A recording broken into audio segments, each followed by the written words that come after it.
unfortunately, Lauren wasn't feeling well today, so she won't be joining us. I'll pretend. Melanie, before we start, is Jason here and prepared to fight people? Oh my God. No, he's not. He's at home with our child. Has he left any warnings? He's like, no. No, he's gonna dance fight, right? Dance fight. Yeah. Well, given this episode, I'm very curious. Let's start things off with, what would a road trip look like with you guys? Who's driving? Who's in charge of the playlist? Who's paying the gas? You're driving, Christina. Christina loves to drive. I like to drive. Remember first I used to season? drive. I used to drive you all the time Well, everywhere. first off, yes. But do you remember first season when we did the videos back and forth and she would do the videos in the car driving? I remember that. I'm like, what? Pull over. Christina, I wasn't holding the camera. I mean, the phone. It would be like a holder thing. I'd be driving and driving. How are those scenes to shoot? It looked like fun, despite some of the content. We like each other. Yes. Yeah. I don't know. Shooting in a car is never fun. Oh my God, it was so. We gave her such a hard time. Do you remember? I gave her a hard time. The director. Right. I was like, who? Jennifer Martin. I'm so sorry. I know. I gave her such a hard Yeah. time. I'm like, how many angles you need? We did have She did a great job. The scene in the car where I'm texting about Shauna being the murderer and the whole thing. That was, I don't know, that was in a soundstage. Car was just parked there, and there was it wasn't rear screen projection. Oh, it's awful. It was like motion sick, and there's a thing going past, just a moving image on the side. It's like if you went to like an exhibit at a museum and those big screens that so they were surrounding the car, and if you're motion sick, if you get motion sickness, it would be horrible. But we were there for it was a long time and so many angles, and we got a little silly. Well, I want to start with, we see the outsiders in this episode, and it sort of leads us to believe that the rescue is at least closer than it has been in seasons past. But the way that the girls respond to that is not what you think.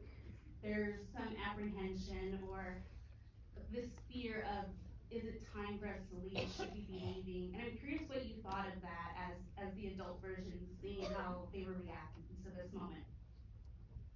Go, Melanie. I thought it was very cool and interesting, and also it made sense. It made sense certainly with like Lottie's character, that her sort of feral, like no, when she sees them was so cool, and I thought Courtney was so amazing. She's like, oh, I've just been having to pretend to eat brains all day. It's so silly. She's so different from Lottie. It's so funny. But it was really, I love that whole thing. That to me, like, I don't know, I was reading the season, I was like, this is so cool. Yeah. Same, for sure. Yeah. Because there's layers to that of what could maybe be fueling that fear or apprehension, because for some of them, they tapped into a sort of empowerment or an aliveness out there. Christina, what do you think of that in terms of Misty? Well, just in terms of everybody, I mean, it was interesting.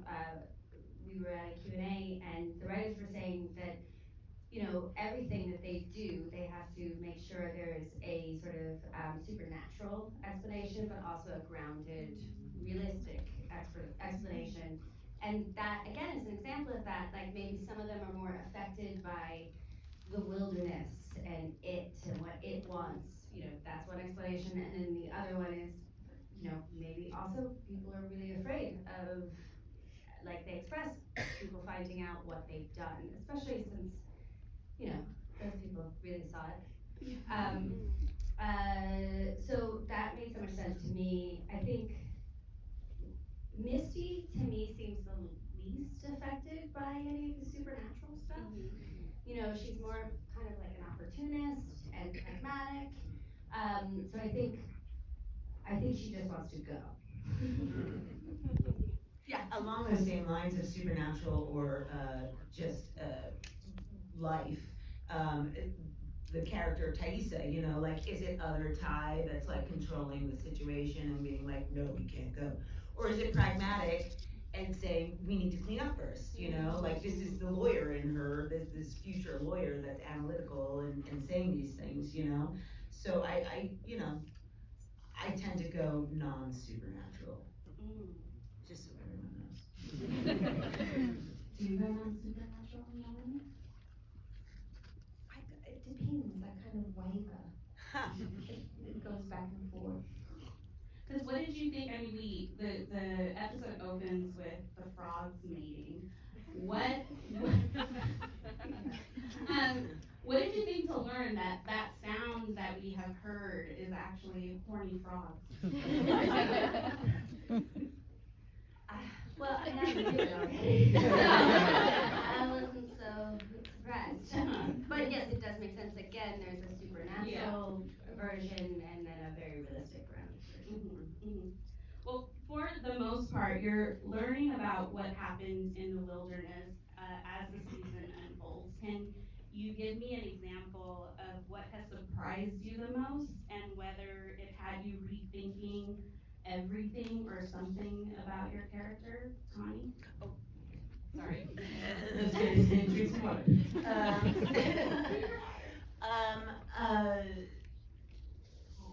First of all, I learned so much through the Youngers' storylines, and everything shocks me.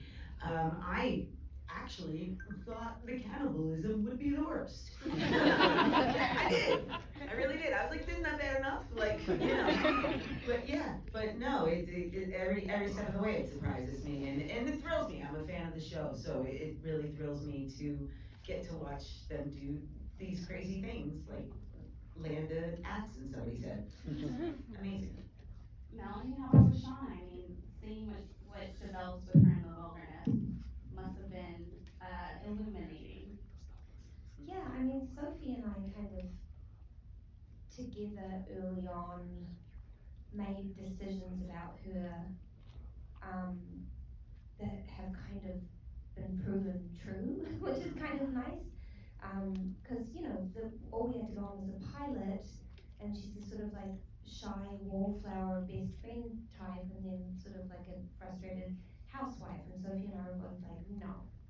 She's so confident. She does not doubt herself for 1 second. She thinks she could get any man or woman in this room. She's like, you know, but like that kind of like absolute belief, and she's kind of in hiding in these costumes as the like quiet best friend or the mousy housewife because she's a little scared of her own power. And so that was the thing that Sophie and I were both like really excited about. Oh yeah, that's who we think she is. And then, you know, the first 2 seasons, there have been like hints of that. And so it's been fun, I think, for both of us this season to be like, oh, this is her like power season. She's leaning into it. She's going a little bit too far. Yeah. Were there moments where you texted each other like, oh my god? I mean, we see each other whenever we can, and she just was so excited. Like, for me, I'm a little bit like, oh, okay. She's still like, well, you know, trauma, and so I'm like, fuck that, she's a bitch. She's she loves it. She loves the villain era. She's so into it. So yeah, it's been fun, and like, we talk about this all the time, but like, it's such an honor to be like creating a character with another person, and all 3 of us, not to mention everyone else on the show, our counterparts are so talented. Like, there's nothing they can't do. So just like Tony was saying, like, to be able to watch the other timeline like a fan is just so fun, and then also to have that part of your history is for your character. I just like, what a gift. I wanted to dive into that a little bit more. Maybe Christina, we could start with you of what 3 seasons in, what have you taken away from sort of, you know, mirroring a character with a younger version, but also, you know, showing growth or change in sort of different ways. What has that been like for you? How would you describe it? mean, for me, Misty is not a character who's necessarily analytical of herself at all, or self-aware. And I don't think that, I think that, and also if you mix in like some PTSD for people, sometimes can make them not connect in a linear way to their past. And so I feel very much like Misty is always operating in a vacuum of immediacy and the present. But all of it obviously is informed by her past. And I also always kind of view the character as, so that's her as a teenager, and then you add in 30 years of being squeezed by rejection and isolation and loneliness and whatever has been going on in her brain, and you end up with a different, but the same person that she was when she was 15. So I've always trusted that the differences in my performance and Samantha's are justifiable because of that. And I think that if you were to meet me at 16, I would be so much the same person and yet completely different. Oh, yeah. Really. I promise. So that's sort of how I feel about all that. As you all have mentioned, we're on two timelines. We see the past in the wilderness, and we see them present. Obviously, we're getting closer to the rescue and the sort of transition back to sort of home life. Tawny, what are you interested in exploring or sort of learning about that gap in time of that adjustment period? I'd like all the information, please. I would really like all of it. I'm filling in gaps by myself here. It's a wonky story, so I'd love some directions. I would love to see all of that. I'm excited. I really hope they do that. Do an after rescue timeline sort of situation, because I think it'd be so interesting to see them reacclimate to society. I'm excited for them to be rescued. Aren't we all? Get them out of there. Melanie, how do you find that process of, are there lots of discussions with Ashley, Bart, and Jonathan about, can you help me get a sense of what's going on here? Or are you having to recalibrate your performance when you learn new things as it happens, and what's that like? I mean, we all talk to them at the beginning of the season or near the beginning of the season, and they have kind of an overview of the, but it's general. So, they said to me at the beginning of the season, things are gonna get very dark for Shauna. And I was like, I thought they would. No. And then, it's not like so specific as the actual dark things that were happening. So yeah, I don't know, they're very busy. There's 10,000 people in the cast. We are all making decisions for ourselves, and filling in blanks and talking to our youngers sometimes, and there is a certain amount you have to. At the beginning of the season, they told me, it's gonna be a lot of this other tide this season. There's gonna be a lot of this other character, so we got into this discussion of what does that mean? And I just talked about this the other day, but I was like, so she a different person? Does she have her own memories? Does she remember things that Thaisa remembers? They were like, yeah, all the memories are the same. So as an actor, trying to explain it to myself, it's like, how do I rectify this so that it's not just some dumb fantasy? So then it becomes like, oh, it's the same person. She's putting on an act. She's a narcissist. She needs somebody to blame that's not her. So it's like, and that's how I justify it to myself. Is that the story? I don't know. In that sense, how did you approach that hospital moment? The one of which one? Which one? With Lauren, where we see. Is the one where I get other tide? Is it other tide coming on the bed? Yeah. Oh, okay. Well, so then I justify it by, it's so wonky. So then you get caught, like, so she comes up with this way to not take responsibility for things. It's this other thing, you know? But then you can lose yourself in that, you know? And it's actually a struggle to get back to find who you actually are, because you've let yourself go so far. So then and also that was all in Lauren's head. Yes, that was, she's got cancer, she's hallucinating. I think that is the thing though for all of us is we all have to also justify the sort of craziness, and as an actor you have to find a way that it makes sense in order to play it and find emotional resonance, and some of that stuff can be really difficult, and you know, like you were saying before, sometimes we'll find out things in the past that, you know, had we known them before, we might have done things a little differently. But you can't live in that, and especially with this show, you have to just incorporate it once the audience knows about it and you know about it. In that sense, is there a scene, Christina, that you would reshoot knowing what you know now? That's a good question. Well, it's just interesting. I mean, you know, I think I wouldn't reshoot anything, and I can't specifically tell you anything like that, but I do think there are certain things in certain, just certain relationships, you know, I feel like given what we see young Shauna do, I feel like, and now why we understand Misty's sort of allegiance to Natalie. Woo! I would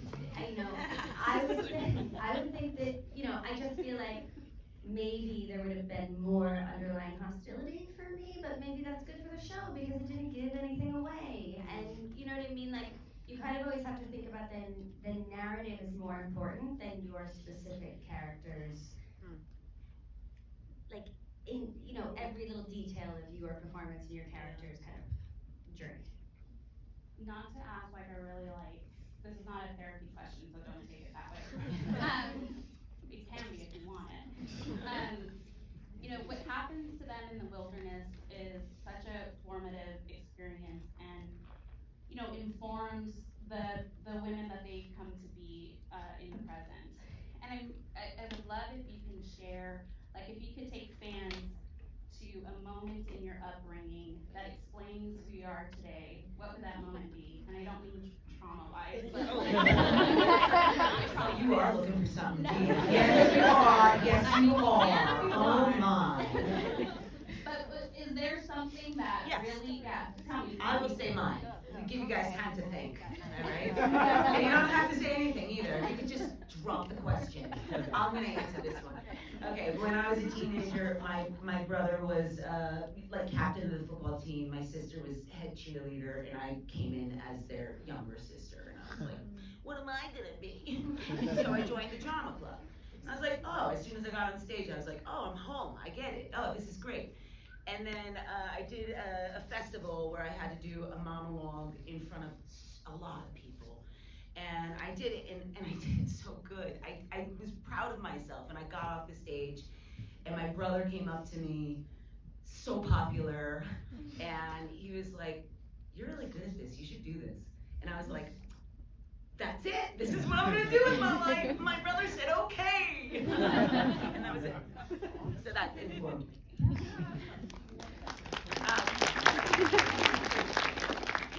I got nothing but paper cuts. It was when you said, not trauma. I would say, I'm out. We're out. Sorry. I have to move down. Christina, Misty is isolated from people, even when she's with them, both in her youth and as an adult. What is your hope for her? Yeah, I think that she has a really hard time with connection. I don't think she necessarily knows how to genuinely connect with people, and it's all of her sort of trying so hard that creates blocks and distance. And honestly, maybe I sound like a bit of a pessimist, but I really hope that she learns to be happy alone.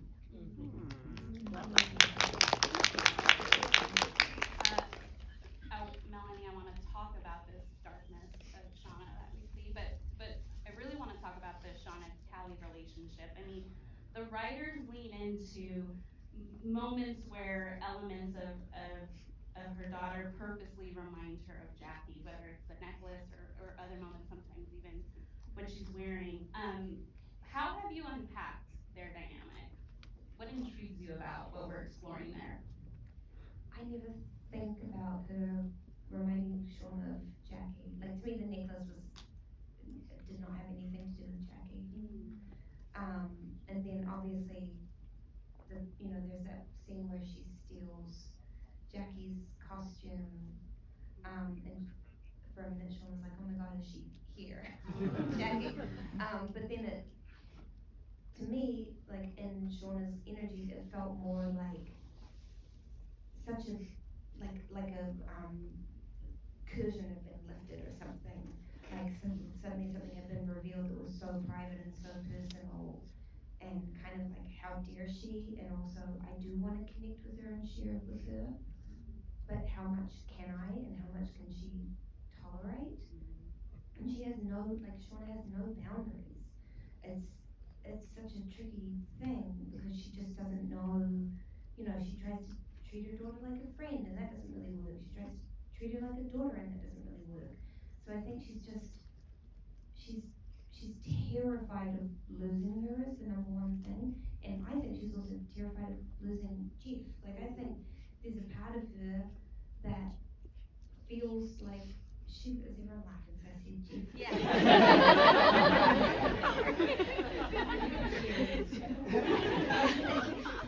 But I think she does not believe that she could be loved unconditionally, and she trusts that he does. So, some things happen in the season that I personally found very devastating, and I feel like the audience can be like, she deserves it. But I'm like, she's so messed up, and she does love these people, and she's just messed it up. She just doesn't know how to do it. Well, there's the moment where Callie says, is my mom really a good person, or has she been telling everyone a story, including herself? What did you think of that moment? Well, I'm sorry, Callie. She's a good person or a bad person. Like, very few people are like good people or bad people. There's a lot of that kind of discussion around the show, and it's a little frustrating to me because it's like, who cares? Yeah. I like your colorful top. But like, it's like they've all gone through something and they've all done horrible things, and they've tried to do good things, and people, like, I don't know, I've done horrible things. Everyone's done horrible things. We're here to talk about them. Well, I don't think it's a secret that there's a high body count on this show. It's devastating, particularly in the present day. How are you processing what that means? Are you giving the side eye to Ashley, Bart, and Jonathan? There's apparently a brunch. And if you get invited to that brunch, There's a brunch. you're dying. But are you looking at them sideways? Like, is it a situation of the last one standing? Christina, how do you feel about this? Well, I pretty much just I live in the present, and I'm always like, oh, fire over there, put this out, trauma, disaster. So I don't generally I don't think about things from the big picture, but every once in a while someone will be like, oh my god, do you think I'm gonna die? And then I'm like, oh wait, should I? Oh my god, am I gonna die? And then I forget. So I just like live in the moment here. There's nothing I can do. I have no control. Tawny, we've seen the funeral parties. Is there anything you can share about the funeral party for Lottie? That's a youngers thing. Well, you can go out and get some drinks afterward as one of the olders, but no, we don't do the death parties with the olders, unfortunately. It's probably a little too depressing. We have the strikes between seasons 2 and 3, and I'm wondering how that break, I mean, obviously at its core, it was about, you know, the survival and livelihood of your craft. But did that separation from the emotional toll of filming a show like yours help you come back to the character any differently? Like, what did that break do for you? Melanie? Yeah, it was such a, I mean, obviously it was necessary, but like such a devastating time for so many people, and I don't think we've recovered from it yet. So just, you know, being so fearful for so many people, and then the enormous privilege of having a job to go back to, like, I felt almost terrible about it, Yeah. you know? Yeah. It was so, but so grateful. Yeah. And I think everybody kind of came into it with the gratitude of like how amazing that we're on a show that people watch, and we had this time, and now we're getting to go back to work, and so many people are not. And you know, creatively, I had some time to, you know, do more work before the season and stuff like that, so that was good. But yeah. There's been talk of a mysterious episode that was supposed to drop between. It's because Jason Ritter did it in a French accent. It was awful. Nobody would tell him. No. Is it Whole time. Matlock dance in the wilderness? Oh my God. I am dying to see that episode. It is so good. It was my favorite episode I ever read. It Yeah, I think I agree. It explains so much. God, I hope they release it. So you're not in it? None of us. None of us are in it. No. Okay.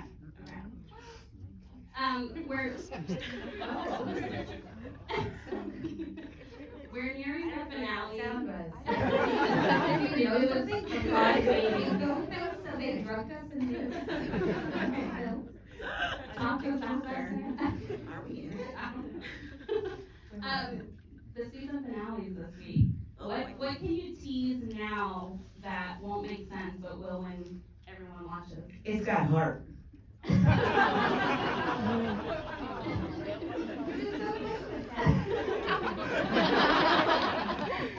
You're welcome.